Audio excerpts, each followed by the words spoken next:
সাধারণ কিছু জিনিস দিয়েও বিকেলের নাস্তাটাকে একটু হলেও স্পেশাল করে তোলা যায়।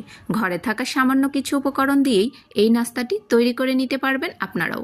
তো আমি এখানে দুটো ডিম নিয়েছি, তার মধ্যে দিয়ে নিচ্ছি কিছুটা কাঁচামরিচ কুচি, কিছুটা পেঁয়াজ কুচি, এরপর দিয়ে নেব কালো গোলমরিচের গুঁড়ো, স্বাদমতো লবণ, আর দিয়ে নেব চিলি ফ্লেক্স হাফ চামচের মতো।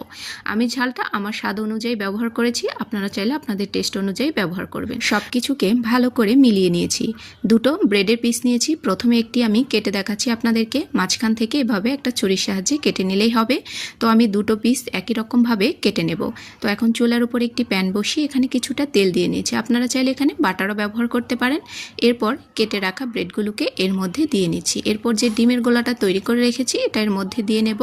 এরপর উপর থেকে সামান্য একটু চিজ ছড়িয়ে নিচ্ছি, এটা আপনারা চাইলে স্কিপও করতে পারেন।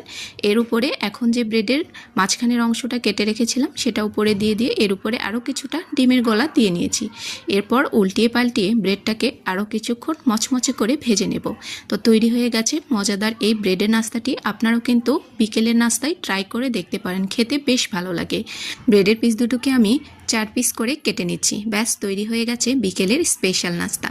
তা আপনারাও কিন্তু ট্রাই করে দেখতে পারেন। উপরে একটু সস দিয়ে নিচ্ছি। ব্যাস তৈরি হয়ে গেছে স্পেশাল বিকেলের নাস্তা। কেমন লাগলো রেসিপিটি? ভালো লাগলে শেয়ার করতে